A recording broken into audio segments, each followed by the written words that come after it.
কয়দিন আগে একজন মুক্তিযোদ্ধা বলছে কি যে পতিত সরকার যাদেরকে তাড়ানো হয়েছে মুক্তিযুদ্ধের সপক্ষের শক্তি ছিল তারা, এবং তাদেরকে সরাইছে কারা?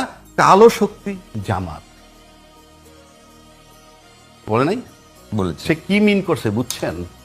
সে মিন করছে এই যে স্বাধীনতার পক্ষ শক্তিকে স্বাধীনতার বিপক্ষ শক্তি যে রাজাকার তারা তারাই দিছে, এটা বুঝাইতে চাইছে সে। এই এই বয়ানটা তৈরি করবার চেষ্টা চলছে 5 আগস্টের পর থেকেই। চলছে তো। তাহলে তারা কিরকম মুক্তিযোদ্ধা? মুক্তিযোদ্ধা যেটা রিপিট করতেছে আবার, দেশের মালিক কারা? দেশের মালিক জনগণ।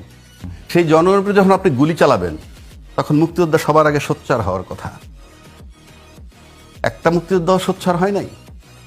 আবার এই মুক্তিযোদ্ধারা কোথায় ছিল যখন জিয়াউর রহমানের মতো একজন ব্যক্তির বীর উত্তম না কি বীর প্রতীক এটাকে যখন ছিনিয়ে নেওয়া হইল, মুক্তিযোদ্ধারা কোথায় ছিল? ঘুমিয়েছিল না আয়না ঘরে ছিল?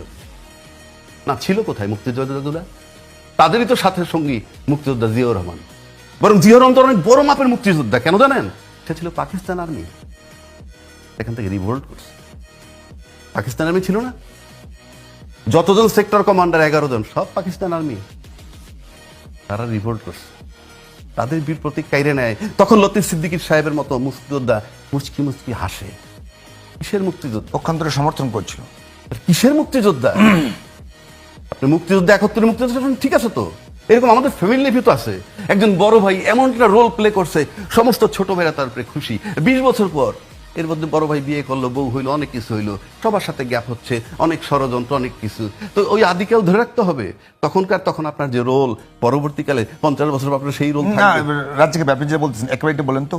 মুক্তিযোদ্ধা ঠিকই আছে, যেহেতু এই মুক্তিযোদ্ধারা দুর্নীতি 71-এর মুক্তিযোদ্ধারা যখন মানে কি 24-এর মুক্তিযোদ্ধার বুকে জড়ায় ধরে নাই, তখন আপনার বুঝতে হবে। অধ্যাপক